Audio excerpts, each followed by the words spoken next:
Hello दोस्तों, आप सभी का स्वागत है हमारे YouTube चैनल अनजान कहानी में। और आप देख रहे हैं एक और अनजान कहानी, अपरिचित औरत।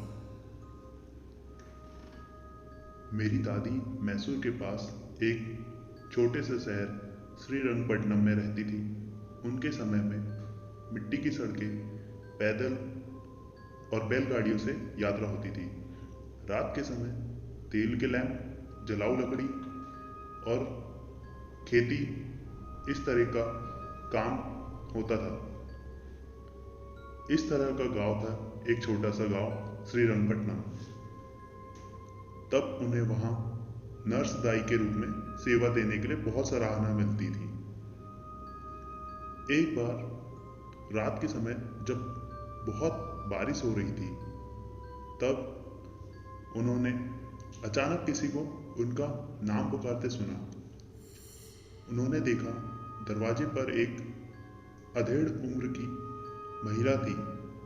उसने मेरी दादी को तुरंत किसी बच्चे को जन्म देने में मदद करने के लिए उसके साथ जाने को कहा, क्योंकि बारिश में कोई और बाहर जाने को तैयार ही नहीं था।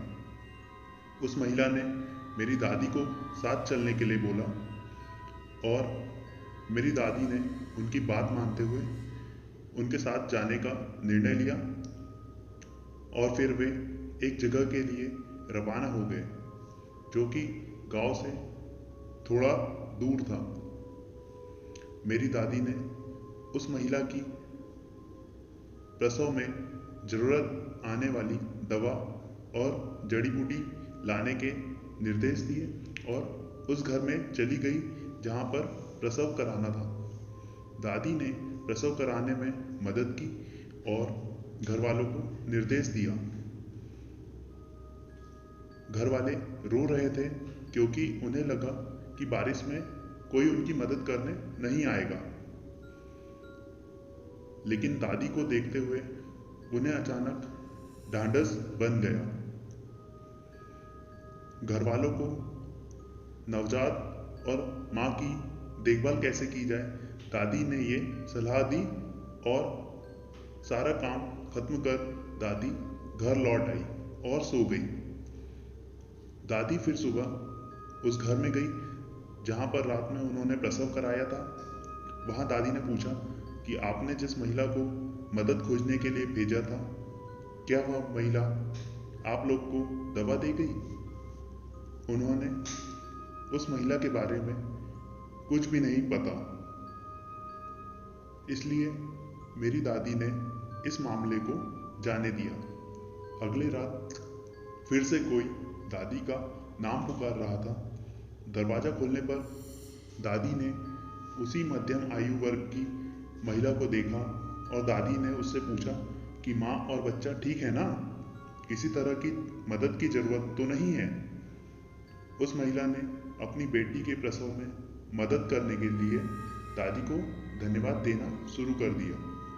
मेरी दादी हैरान थी कि वह महिला की बेटी थी, क्योंकि उसने यह मान लिया था। उस महिला ने मेरी दादी से बोला कि आपका यह एहसान मैं कैसे चुका सकती हूँ? मैं आपको ऐसा क्या दूँ जिसकी आपको जरूरत हो? मेरी दादी ने यह कहकर मना कर दिया कि यह उसका कर्तव्य है और उसे कोई इनाम की जरूरत नहीं है। महिला ने जोर दिया लेकिन मेरी दादी ने कुछ भी लेने से साफ मना कर दिया और उसने आखिरी बार दादी को धन्यवाद दिया और चली गई। अगली सुबह मेरी दादी ने अपने घर के पीछे एक बहुत बड़े कांस्य तांबे के बर्तन और उसके अंदर कुछ और बर्तन पाए, जो उस समय भाग्य खुलने जैसा था। ये बर्तन इतने भारी थे कि 3-4 लोगों द्वारा उठाए जाने पर भी नहीं उठ रहे थे।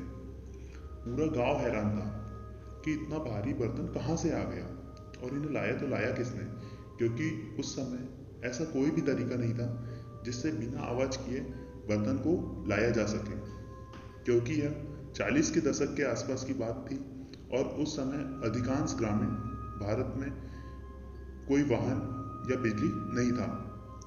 मेरी दादी यह सब देखकर स्तब्ध रह गई। मेरी दादी को उस समय मध्यम वर्ग की आयु की महिला की कृतज्ञता पर संदेह हुआ और इस बारे में पूछने पर वह उसकी बेटी के घर चली गई जहां उसने प्रसव कराया था। उसकी बेटी को बोला कि आपकी माँ ने जो भी मुझे दिया है वह उसे आप वापस ले लीजिए। उसकी बेटी को कुछ भी समझ नहीं आया। वो बोली, मेरी माँ तो अब इस दुनिया में है ही नहीं, उसकी मृत्यु तो 2 साल पहले हो गई है। जब दादी ने ये सुना तो उसे कुछ भी समझ नहीं आया कि वह अब क्या करे। दादी को तब एहसास हुआ कि उस माँ ने अपनी बेटी को रात में रोते तड़पते देखा होगा, इसलिए मदद के लिए बरसात में आवाज़ देने आ गई होगी, क्योंकि वह जानती होगी उसे कहाँ से मदद मिल सकती है। फिर मेरी दादी ने सारे बर्तन एक मंदिर में दे दिए। वैसे भी हमारे घर में उतने बड़े बर्तनों का कोई उपयोग नहीं था और उस महिला के लिए मेरी दादी ने आभार प्रकट किया। तो दोस्तों, हमारी कैसी लगी यह कहानी अपरिचित औरत की? अगर आपको यह कहानी पसंद आए तो हमारे वीडियो को लाइक कीजिए, वीडियो को शेयर कीजिए और चैनल को सब्सक्राइब कीजिए।